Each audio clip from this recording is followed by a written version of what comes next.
Tenemos desnutrición en nuestro país desde mucho tiempo atrás, de hace años y años, que no se ha podido erradicar por completo.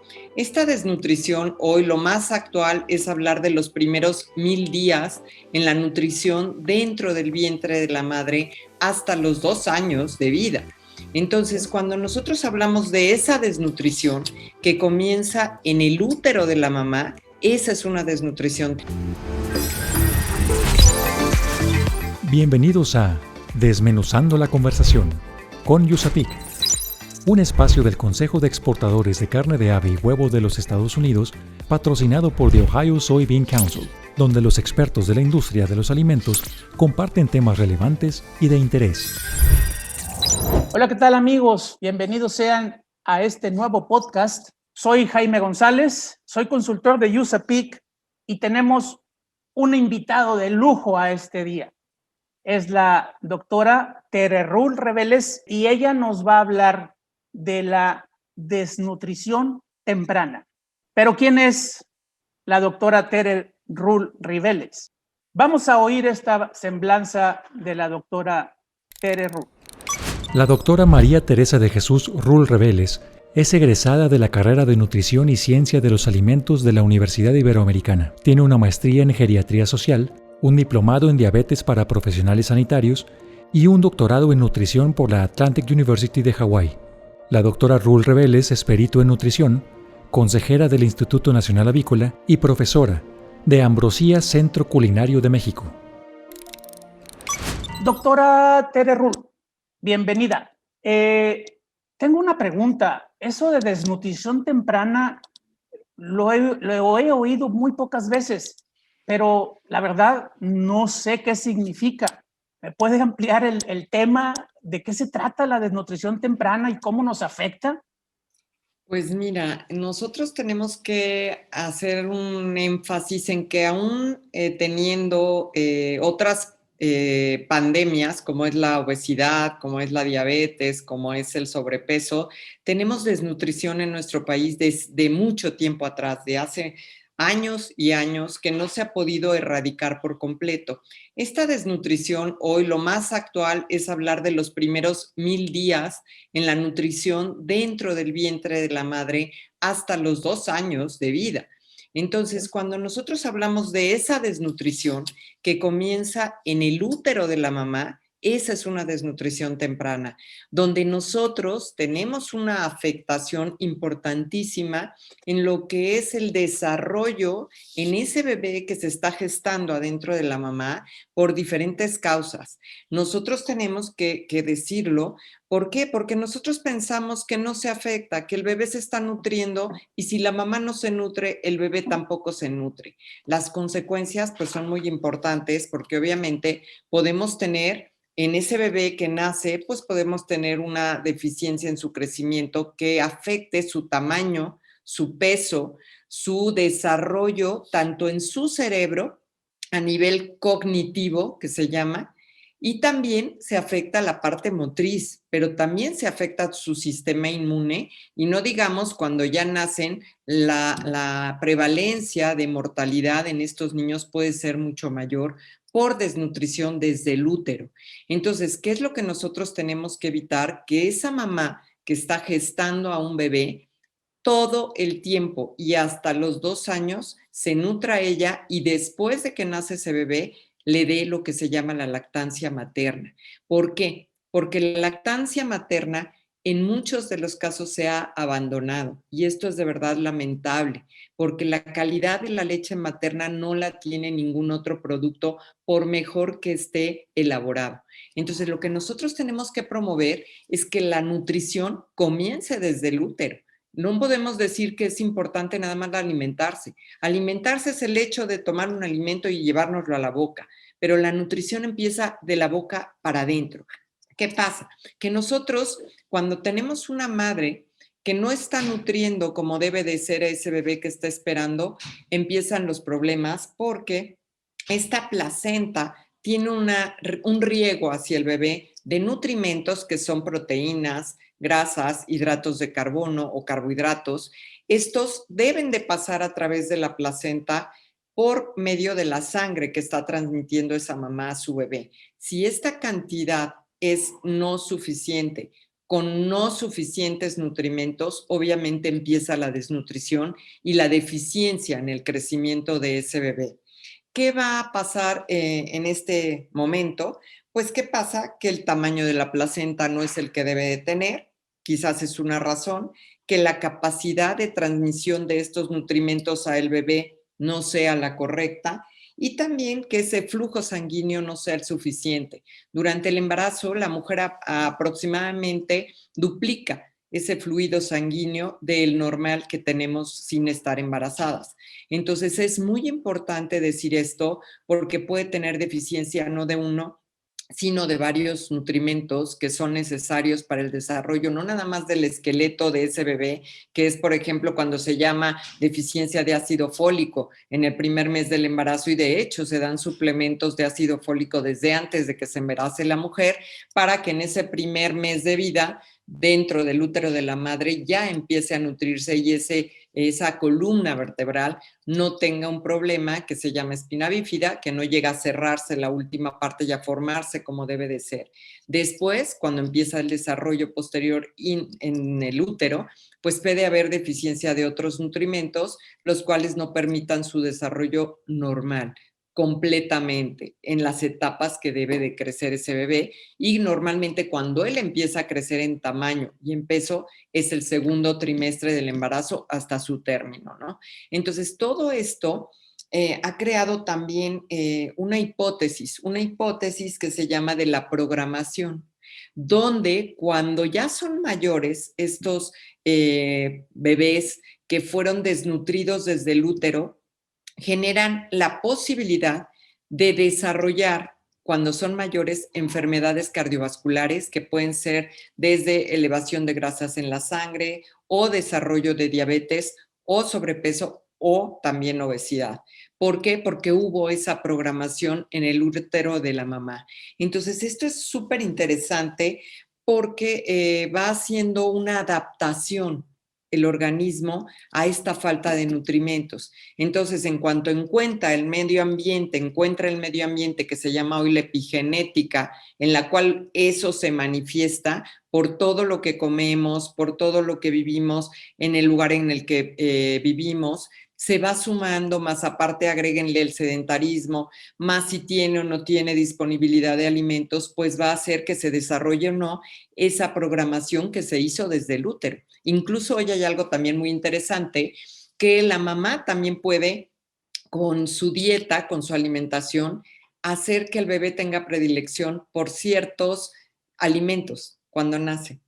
Entonces, por eso, hoy también se llama de toda la parte neurológica, que están estudiando las neurociencias, de que tú también puedes programar a tu bebé en qué alimentos va a preferir cuando ya nazca, ¿no? Entonces, obviamente, Mira. lo primero que hay que hacer es transmitir a la mamá que por favor cuando nazca su bebé, si es posible, número uno, lo tenga por vía normal, por vía que no sea Ok, cesárea. ¿Por ok, qué? Porque esto va a permitir que ese bebé tenga la microbiota, que es lo que antes se le decía la flora intestinal, la microbiota de la mamá, no la que adquiere del medio ambiente si nace por medio de cesárea. Entonces, número uno, tratar de que esa mamá llegue a buen término su embarazo, que lo tenga por vía natural y que además le dé la lactancia materna, si se puede, hasta los 2 años, ¿no? Óptimamente hasta los 2 años. ¿Por qué? Porque le estás dando lo mejor que él necesita. Eso no quiere decir que no empieces con una lactación, que es la introducción de alimentos diferentes de la leche materna a los 6 meses, que es la lactación tardía, la temprana es a los 4 meses, ¿no? Entonces, eso sería el patrón perfecto, ya que estás con una mujer que le estás aconsejando cómo va a mejorar su nutrición y la del bebé durante el embarazo. qué interesante. Entonces, si la mamá se alimenta con proteínas, ¿el bebé también va a obtener esas proteínas? Si la mamá se alimenta equilibradamente con lo que debe de tener, que recomendamos a nivel internacional que sea aproximadamente entre el 10 y el 15% de proteínas dentro de su alimentación, de su dieta. Dieta le llamamos a 24 horas esos alimentos. Entonces, si tienes lo que se llama calidad de proteína, tenemos dos tipos de proteína, la de origen animal y la de origen vegetal. Nosotros lo que recomendamos es que cumpla con ese patrón de aminoácidos indispensables la proteína que tú estás consumiendo. Entonces, ¿qué quiero decir con esto? Los aminoácidos es lo que forman las proteínas. Esas sustancias son indispensables en la alimentación de cualquier ser humano. De acuerdo. Tenemos 20 aminoácidos, de los cuales tenemos 9 indispensables y para los niños 1 más. Y cuando son prematuros son aún 2 más, ¿sí? Entonces es importante que esos los provea la dieta porque el organismo no los puede formar. El último, que es la cisteína, en el caso de los niños prematuros, sí es un aminoácido indispensable, siempre y cuando esté la metionina, que es un aminoácido indispensable. Entonces, perdón, esos aminoácidos esenciales que son los 9, 10 o 11 en los niños, ¿están en la proteína animal o en la vegetal también? Las proteínas animales no tienen aminoácidos limitantes. ¿Qué quiero decir con esto? No tienen deficiencia de ninguno de los que cumplen con el patrón que es un modelo, ¿sí? Ese patrón que es un modelo de composición en cuanto a que tiene todos los aminoácidos indispensables, la proteína de origen animal no tiene ninguna deficiencia. Los cereales sí son deficientes en uno de esos aminoácidos, y las leguminosas, que son la otra proteína de origen vegetal más importante, por decirlo así, también son deficientes en un aminoácido. Entonces, por eso se habla de complementación de alimentos, donde entran esas dos, la proteína de origen animal y la de origen vegetal. Pero cuando tú estás hablando de alguien que tiene desnutrición, lo mejor que puedes hacer para recomendarle a alguien es que si va a consumir una proteína, esa proteína cumpla con esos aminoácidos indispensables que el organismo no puede formar. Por lo cual entran todo lo que son las proteínas de origen animal, donde están obviamente el huevo, donde están obviamente el pollo, donde están las carnes, pero si no tiene acceso a todo estos alimentos, pues la proteína por excelencia de origen animal que puede consumir la mamá es el huevo, ¿sí? Y en segundo lugar, que está accesible a la mayoría de la población, pues sería el pollo, ¿sí? ¿Por qué? Por su costo. ¿Por qué? Porque está mucho más accesible en todos los lugares de nuestro país. ¿Por qué? Porque lo pueden tener hasta de traspatio, ¿sí me explico? Entonces, tú puedes hablar de que dentro de esas proteínas de origen animal hay más accesibles y menos accesibles, pero la de excelencia y la de mayor calificación en cuanto a su digestibilidad y en cuanto a su composición de aminoácidos indispensables, desde luego es el huevo, ¿sí? Muy bien. Tere, y dígame por favor, yo he escuchado que es muy importante los primeros 1000 días de vida del ser humano. Pues me imagino que en esos primeros 1000 días es cuando agarra la mayor cantidad de nutrientes, va a desarrollarse mejor y es lo que va a marcar la pauta de las preferencias de alimentación y de desarrollo de ese bebé. ¿Es cierto? ¿Son 1000 días o son menos? Lo que pasa No sé. es que se marcan esos 1000 días porque es donde tú das como un parteaguas para poder incidir en el patrón de alimentación, donde evites lo más posible tanto afectarse en cuanto a su cerebro, a la parte cognitiva, ¿sí? Que es muy importante el desarrollo cerebral de manera correcta para que ese ser humano pueda desarrollar todas las funciones y de manera óptima, ¿sí? Entonces, esa es la etapa en la que todavía puedes tener una influencia positiva y puedes tener mejor resultado, ¿sí? También tiene que ver en otras edades el crecimiento óseo, es decir, el hueso, es decir, lo que es crecimiento en lo que se llama estatura o talla, ¿sí? Hay quien le dice estatura, hay quien le dice talla, hay quien entiende los dos. Cuando decimos talla, no nos referimos a ropa, nos referimos a estatura. Cuando decimos estatura, pues es exactamente lo mismo. El que ustedes me entiendan está perfecto, ¿sí? Que sepamos que cuando tú no estás bien alimentado y tienes una mala nutrición o una desnutrición ya manifiesta, una de las cosas importantísimas que no va a tener regreso si no incides en las etapas de crecimiento, que la última oportunidad que tienes es, por ejemplo, la adolescencia, ya no lo vas a lograr. Tú puedes hacer que una persona alcance el peso correcto, pero ya no va a crecer. ¿Por qué? Porque se vio afectada su nutrición. ¿Sí? Esa es una de las consecuencias, podríamos decir, de una desnutrición temprana o una mala nutrición después de los 1000 días o en la adolescencia, pues que no va a alcanzar una talla, no va a alcanzar un peso, o qué más, qué consecuencias puede traer esto, Pues la peor puede ser, temprana. La peor puede ser en los chiquitos, en los que tienen menos de un año, ¿sí? E incluso hasta los 2 años, la mortalidad. O sea, lo que buscas es disminuir esa prevalencia de mortalidad, ¿sí? Y de número de niños desnutridos, obviamente, ir erradicando la desnutrición en nuestro país, tanto a nivel rural como a nivel urbano. Lo siguiente es el número de niños que adquieren infecciones porque su sistema inmune también es lo primero que se afecta por desnutrición, por lo cual les da a veces diarreas y esas diarreas los llevan a casos fatales, ¿sí?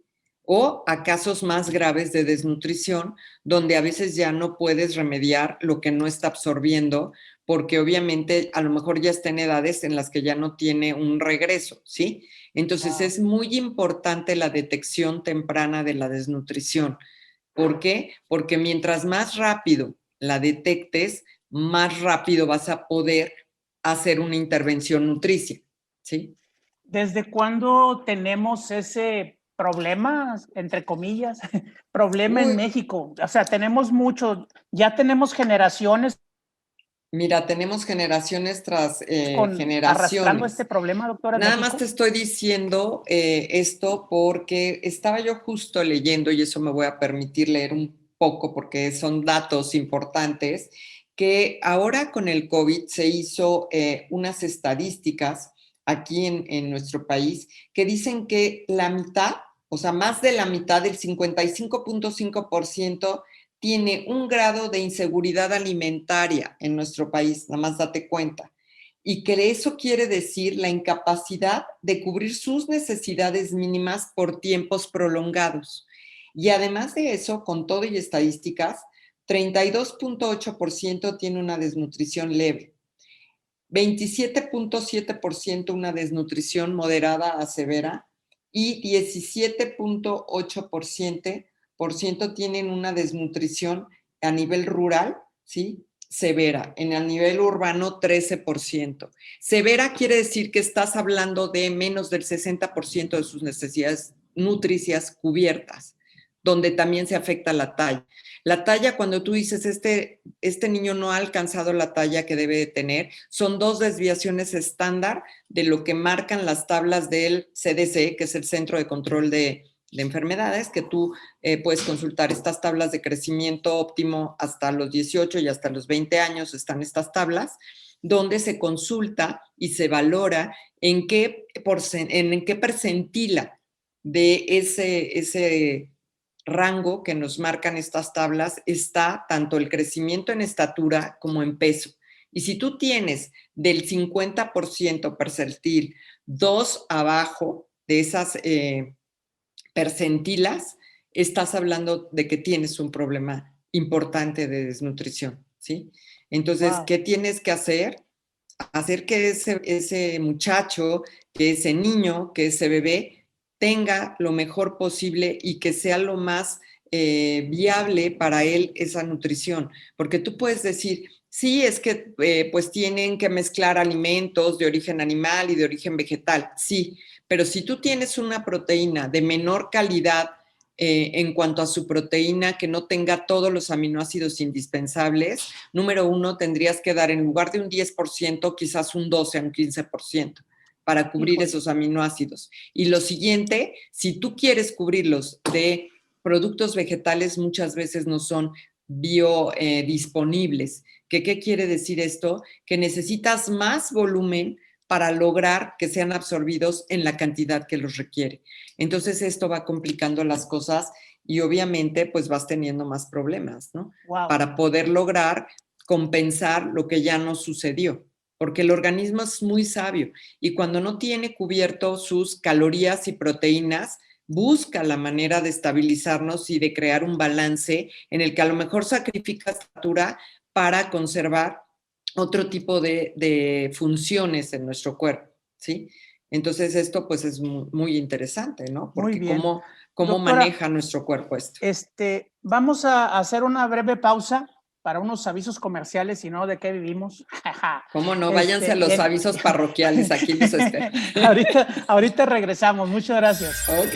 En un momento regresamos para seguir desmenuzando la conversación con USAPIC. Síguenos en redes sociales como USAPIC Latam para que te enteres de nuestros eventos y las actividades que realizamos. USAPIC se escribe USAPEC, USAPIC Latam. Mito. En cuanto a la desnutrición temprana, ¿consideras que la carne de pollo es recomendable para contribuir a la dieta de los menores, sobre todo de las madres que esperan un bebé y de los infantes menores de 5 años y en adelante? ¿También para adultos mayores, deportistas y cualquier edad y condición? Continuamos con este interesante tema. Estamos desmenuzando la conversación con USAPIC. Pues muy interesante, doctora, muy interesante el dato que nos acaba de dar de lo que es la desnutrición temprana y cómo combatirla o cómo tratar de eliminarla. Pues sí, por supuesto que sí. Lo que pasa es que tienen que tener la disponibilidad de ese recurso, que es el pollo, ¿no? Entonces, si tienen la posibilidad de consumir, aunque sea 2 veces, 3 veces a la semana, carne, o sea, me refiero a carne de pollo, ¿sí? Si tienen oportunidad, pues que lo hagan. Y si no, la otra opción es el huevo.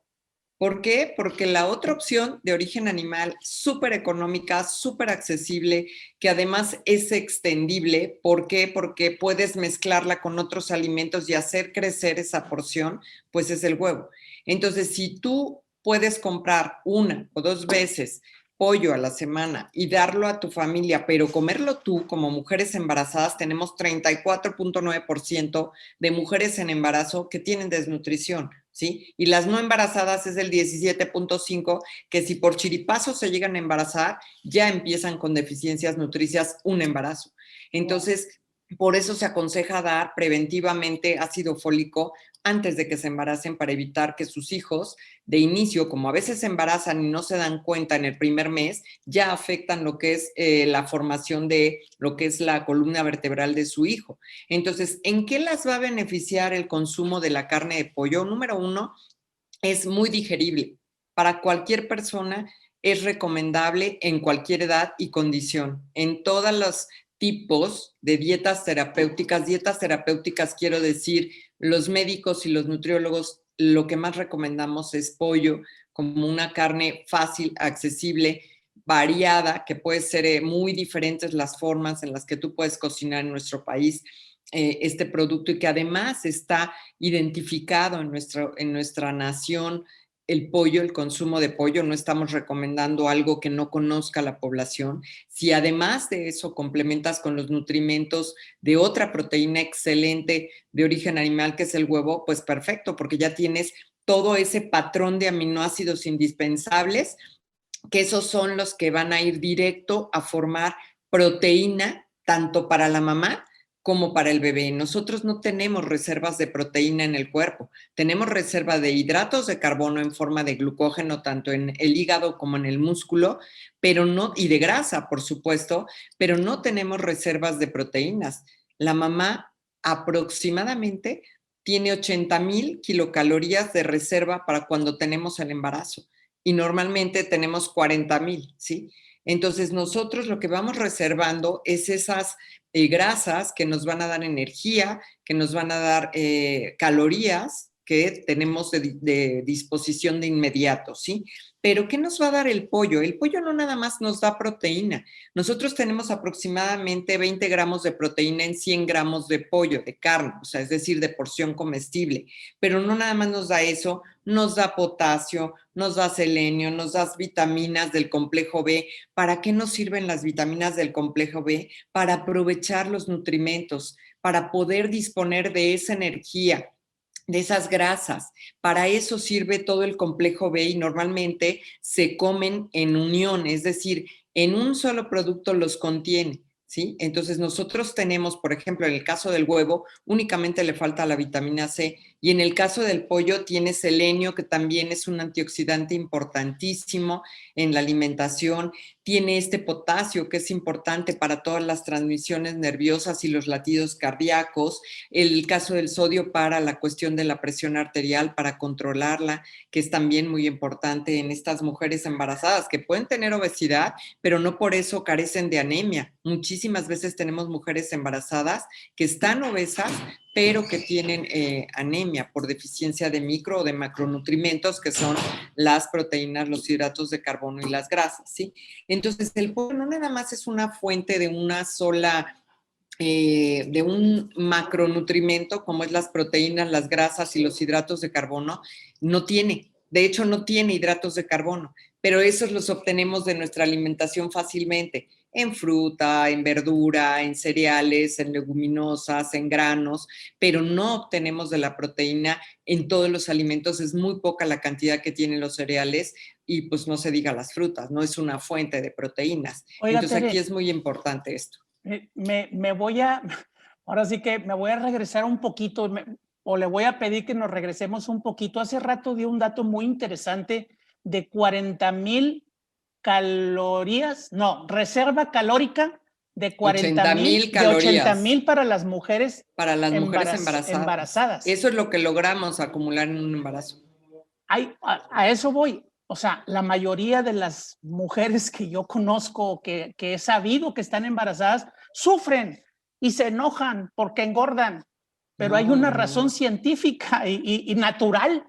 Por natural. supuesto. O sea, Ahorita si no les engorda, explico. entonces el bebé no va a Ahorita estar les nutrido. explico, porque ¿sabes qué? Mucha de la desnutrición que están teniendo hoy algunos bebés, y sobre todo en clases socioeconómicas altas, es que no quieren engordar.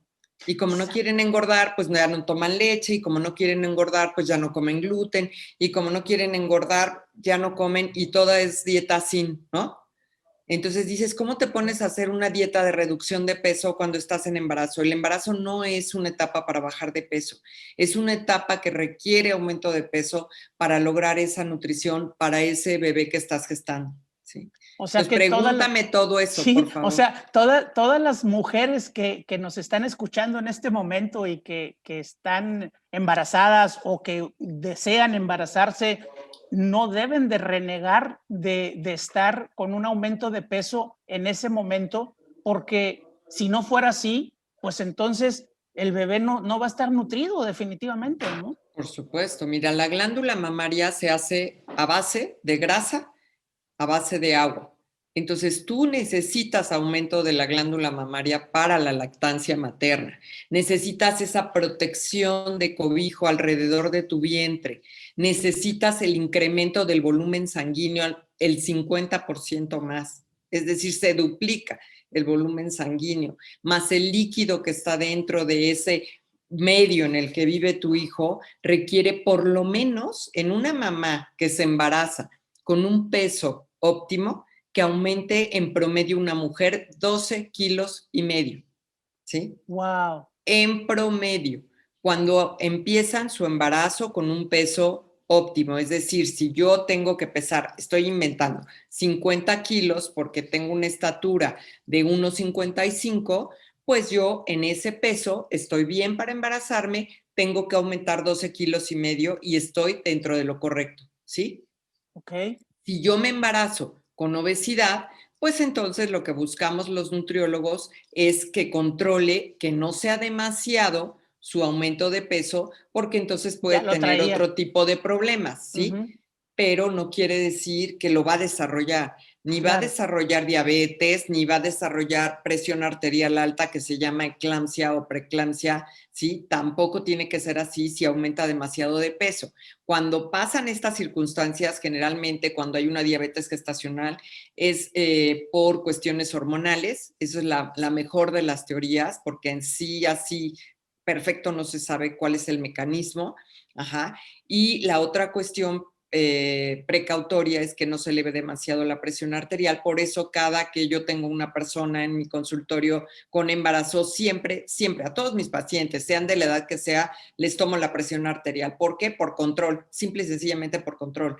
Pero a una mujer embarazada, aún más, ¿sí?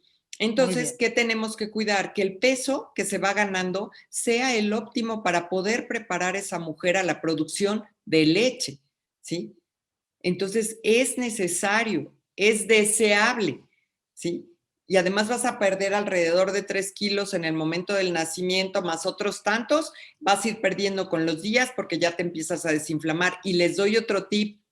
La mujer que lacta a su bebé, que da de amamantar a su bebé, recupera antes el peso óptimo que tenía, ¿sí?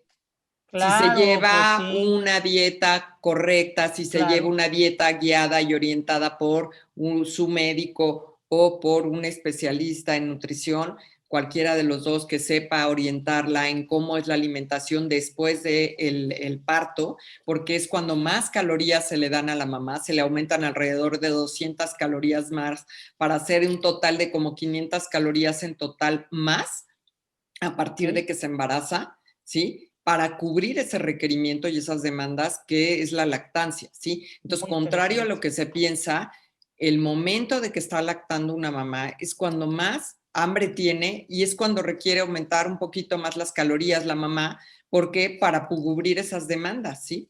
Y poder producir la leche materna que requiere de nutrimentos. Sobre todo la que vas a mandarle ahí es la calidad de tu alimentación a ese bebé que va a pasar a través de la leche de la mamá. Sobre todo la colina, por ejemplo, que es ahora sí que un nutrimento importantísimo que va, el alimento que más contiene esta sustancia es la leche materna. Entonces, el huevo y la leche materna son dos alimentos que contienen cantidades de colina que no tiene otro producto y que son indispensables para el desarrollo cerebral de ese bebé en óptimas condiciones. ¿Sí? Excelente. Muy bien, doctora. Entonces, ahora me vuelvo adelante, me voy para adelante otra vez y hablamos del pollo. El pollo, ahorita estábamos hablando que lo podemos tomar como parte de una dieta balanceada, nutrimental, y eso me lleva a otra pregunta. ¿Todo mundo puede comer el pollo? Es decir, niños chiquitos, ¿desde qué edad le podemos dar el pollo? ¿Antes de qué edad no? Y luego hacia arriba también dice un dicho por ahí muy coloquial que dice, para llegar a viejito hay que comer pollito. Entonces, ¿dicen que los viejitos también deben de comer pollito o cómo está eso? Por supuesto, mira, te platico que se ha visto que incluso los ancianos requieren cisteína, que es un aminoácido no indispensable. Cuando nos hacemos viejitos volvemos a necesitar lo que los chiquitos, ¿no? Los que requieren de 0 a 6 meses requieren cisteína, los que son prematuros, y también requieren otro aminoácido que es la histidina y que es la arginina, ¿sí? En estas etapas de los 0 a 6 meses y después ya no. Entonces, ¿qué va pasando? Que nos quedamos con 8 aminoácidos indispensables, 8 o 9, pero cuando somos viejitos también necesitamos la cisteína, como los chiquitos, ¿no? Entonces, ¿qué alimentos lo van a cubrir y que además puedes masticar bien y que puedes digerir perfectamente y que además está biodisponible, que era lo que yo decía? Tú puedes darle a un niño una alimentación vegana, una alimentación vegetariana, donde excluyen los papás alimentos de origen animal a sus hijos, ¿sí? Y estos niños no crecen, y hay estudios que se han publicado que no crecen en estatura igual que a los niños de su misma edad que les están dando proteína de origen animal. Entonces, el pollo tú lo puedes dar, incluso hoy hemos dicho en el Instituto Nacional Avícola, que soy consejera del instituto, hemos también encontrado la información que nos dice que el caldo de pollo, el pollito para los ancianos, para los adultos mayores, es rehabilitador, es decir, es apapachador, tiene nutrimentos que se están encontrando adentro de un solo platillo, que es ese caldo lleno de proteína del pollo que se le pone, lleno de antioxidantes, que son esos colores rojos, naranjas, de la verdura verde que le ponemos, de la verdura de color roja, que son los carotenos, de la zanahoria, que tenemos antioxidantes que nos ayudan a la visión, todo lo que es la vitamina A también que se encuentra en el pollo, A, D, la vitamina D, que es súper importante para el desarrollo de los huesos, para la fijación del calcio en los huesos, para la transmisión de muchas hormonas de nuestro cuerpo y la formación de hormonas en nuestro cuerpo. Es indispensable esas vitaminas que se disuelven en grasa, que es la A, la D, la E, ¿sí? Entonces, estas vitaminas hacen de antioxidantes, como es la vitamina E, y todo eso está en un caldo de pollo, ¿sí? Entonces, si nosotros además formamos ese gel, esa coagulación de proteínas, también protegen al intestino y también se ha visto que favorecen al sistema inmune. ¿Por qué? Porque la vitamina B6, por ejemplo, es una de las vitaminas que tiene que ver muchísimo y todo el complejo B con el sistema inmunológico, con la producción de glóbulos, tanto blancos como glóbulos rojos. Entonces, si nosotros adquirimos por medio de un solo platillo todo eso que nos va a ayudar a mejorar la visión, a mejorar la memoria o a retrasar el envejecimiento de nuestra memoria, que también es súper importante, a tener antioxidantes, pues obviamente tenemos que promover esto, ¿sí? Y además es de fácil digestión y de fácil masticación y deglución, es decir, el tragado es muy fácil, pues puedes hacerlo en papilla, puedes molerlo, puedes darlo íntegro, así su caldito con eso, más acompañarlo y complementarlo con arroz, por ejemplo. Ok. Entonces estás complementando todo en un solo platillo. Muy bien. Muy bien, doctora. Vamos a hacer otra pequeña pausa. En un momento regresamos para seguir desmenuzando la conversación con USAPIC. Una tarea primordial de la oficina de USAPIC en México es promover un mayor acercamiento entre las empresas procesadoras de carne de ave y productos cárnicos procesados con sus contrapartes en los Estados Unidos. El objetivo es aprovechar las fortalezas de cada industria y propiciar una mayor integración comercial a fin de promover un mayor consumo de productos avícolas en la región de Norteamérica y de aprovechar de manera conjunta la apertura de mercados de exportación. Si deseas asesoría relacionada con la reformulación o el desarrollo de nuevos productos, contáctanos a través del correo electrónico proyectos@usapic.org.mx. Recuerda, USAPIC se escribe USAPC. Dato. Según datos publicados por la Unión Nacional de Avicultores en su compendio, en México, en el 2020, consumimos 32.86 kilogramos de pollo per cápita. Continuamos con este interesante tema. Estamos desmenuzando la conversación con USAPIC. Mira, qué interesante el asunto del consumo. ¿Qué nos puede decir al respecto, doctora? Pero además, que si nos puede ampliar el concepto del manejo del pollo en la cocina en México. Pues mira, en México consumimos 33 kilogramos per cápita, es decir, por persona al año, lo cual es muy importante y es una de las proteínas más consumidas de origen animal en nuestro país. Por supuesto, el número uno es el huevo, ¿no? Entonces, aquí lo importante en el cuidado de cómo lo vas a preparar para que sea seguro su consumo en tu casa. Seguro me refiero a que esté con todas las prácticas que deben de ser, sobre todo ahorita que estamos en una época de mayor atención a lo que es los alimentos, que no enfermen y que no dañen la salud de nadie por cuestiones de la pandemia, pero también por higiene y para no enfermar a la población. Entonces, el pollo no se lava. Para empezar, la recomendación es, llegas con tu pollo, sea de donde sea que lo hayas comprado, y es de inmediato que lo tienes que cocinar o que lo tienes que refrigerar. Tratar de que lo menos posible esté a temperatura ambiente porque es donde más crecen bacterias que nos pueden ocasionar una enfermedad en el sistema digestivo y entonces hay que evitar eso. Entonces, lo aconsejable es de inmediato se hace en el caldo o de inmediato se cuece en un horno o de inmediato se hace a la plancha o se hace con, si es molida, unas albóndigas o lo que ustedes quieran. El punto es cuanto antes cocinarlo para evitar que esté más tiempo a temperatura que sea de 20 grados, que en nuestro México así es, y si no es que más, a que no esté a temperatura ambiente, pero no lavarlo. El procedimiento que algunas amas de casa y algunas personas hacen de lavarlo no es correcto, porque se ha ahora sí que difundido esta información para que se dé a conocer a ustedes y además es real, que podemos nosotros con el agua que le estamos haciendo y ese manejo con nuestras manos y demás, esparcir estos microorganismos que pueden enfermar. Uno de ellos es el Campylobacter. Otro podría ser en las manos de la persona que está manejando este producto, que esté ahí en el medio en el que se compró, que haya habido salmonela porque estamos paseando el pollo a temperaturas que no son las correctas. Entonces, sea de donde ustedes lo compren, de un supermercado, de un mercado de los que no se ponen en nuestro país, cualquiera de ellos hay que llegar a cocinarlo o si no tiene tiempo en ese instante, como lo compró, lo mete al refrigerador y posteriormente lo antes posible lo cocina y ya cocinado, enfriar y congelar si es que lo va a congelar o consumirlo recién cocinado y ya nada más. Eso es lo que hay que hacer, pero no lavarlo. Sí, esa es la recomendación. ¿Cómo voy a distinguir si está cocido a totalidad? Nunca es una carne, ni esa ni ninguna otra carne se debe de consumir cruda, nunca.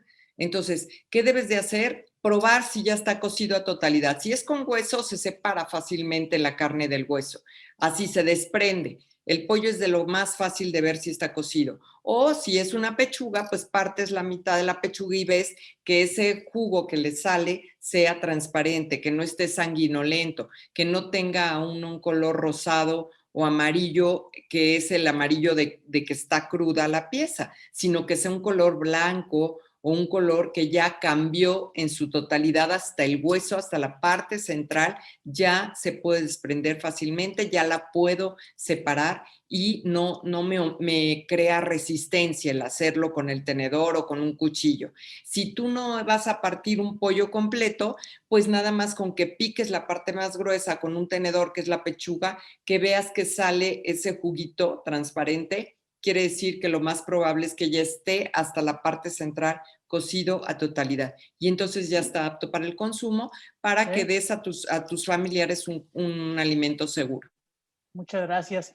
Bueno, y ahora, como una conclusión, estamos llegando al término de este podcast. Como conclusión, doctora, de lo que sería la desnutrición temprana, ¿qué recomendaciones nos puede hacer para evitarla o manejarla o volverla positiva en lugar de negativo el asunto? ¿Algún Pues detalle? yo les recomiendo que si tienen viabilidad de tener carne de pollo en su casa, sea la pieza que sea, la pueden consumir para todo tipo de personas, en toda edad, en toda condición. Es una de las carnes más recomendables, es amigable con el medio ambiente porque tampoco es de las carnes que en cuanto a lo que estamos también ahora teniendo en cuenta es que sea amigable con el medio ambiente. ¿Qué quiero decir esto? Que la producción de pollo es lo más impecable y respetuosa con lo que es el cuidado tanto del ave como de lo que produce esa ave. Entonces también es muy amigable su producción con este medio ambiente, es muy versátil la preparación y además está a un costo que la mayoría de la población la puede adquirir y además la pueden combinar con otros alimentos para enriquecer esta proteína. Es de muy buena digestibilidad, es biodisponible sus proteínas, lo cual no es igual una proteína de origen vegetal, que necesitarías más volumen para cubrir ese perfil de aminoácidos que tu cuerpo necesita. Entonces, por todos lados que nosotros lo veamos, nos da todo tipo de nutrimentos, no solo proteínas, que el cuerpo las necesita y que además nos ayuda a tener saciedad, cosa que es bien importante, incluso para personas que tienen sobrepeso y obesidad y diabetes, es de lo más recomendable. Muy bien, y este alimento del pollo, por ejemplo, o el huevito también, se le puede dar a las mujeres embarazadas precisamente para prevenir o que no se dé la desnutrición temprana en su bebé que está en el vientre y por supuesto a los niños pequeños. ¿A qué edad puede comer huevo o pollo un niño chiquito? O sea, ¿de qué edad? Se recomienda que sea a los 7 meses. Después de los 7 es meses. cuando a los 7 meses ya puede consumir y digerir proteínas de origen animal un niño, ¿sí? Okay. Y al año ya tiene que estar integrado a la alimentación familiar. Cualquier ser humano que nació a término y en condiciones óptimas ya está apto. Ahora, si son niños prematuros que a lo mejor por alguna condición que no desarrolló totalmente su sistema digestivo, pues a lo mejor se puede retrasar 1 mes, 2 meses. Y en el caso del huevo, únicamente se recomienda que sea hasta el año por cuestiones de que a veces pueden desarrollar algún tipo de sensibilidad o de alergia a la proteína del huevo. Pero esto es solamente en esas condiciones, pero realmente el cuerpo está apto para digerir proteínas desde los 7 meses. Y jamás dar un huevo crudo. Nunca, jamás se da un huevo crudo, ¿sí? Por lo cual es todavía más enfático el decir que, pues, si pueden dárselo a los 7 meses, se lo den perfectamente cocinado, yema y clara, porque si no pierden la mayoría de los nutrimentos de un huevo, si no aprovechan con todo y su yema a esa pieza de huevo, y solo en casos especiales donde el médico o el pediatra indique que hay que darle después del año el huevo, pues pasarlo hasta después del año, y son condiciones pues muy especiales, ¿no? Claro. O por cuestiones precautorias de que el papá y la mamá tuvieran una condición de sensibilidad o alergias, y entonces esto pueda predisponer a el niño, o por cuestiones de, pues, nada más retrasar la introducción de la proteína del huevo a estos niños, porque las alergias y la sensibilidad a los alimentos generalmente se hacen por la proteína de ese alimento, que es a lo que reacciona el cuerpo, ¿no? Pero esa es la recomendación. Pues muchas gracias, doctora, por esta plática que es muy interesante para todos los que están escuchando, seguramente. Ya sabemos que la desnutrición temprana sí existe, sí se da. Tenemos que tratar de evitarla para que nuestros niños crezcan bien y crezcan sanos. Así es. Gracias a ustedes por esta oportunidad. Es una oportunidad para poder transmitir pues lo que podamos para erradicar mitos, para que la gente coma con seguridad sus alimentos, de qué forma y que pueda ser viable esta nutrición, que es la mejor. Excelente, muchísimas gracias. Seguramente nos vamos a volver a ver, doctora. Ahí la vamos a invitar para otros temas. Claro que sí. Déjame pienso. Claro que sí. Muchísimas gracias a todos por haber estado en este podcast de USAPIC. Los invitamos a que se suscriban en los canales o en las plataformas en las que nos estén escuchando. Por favor, déjenos sus comentarios.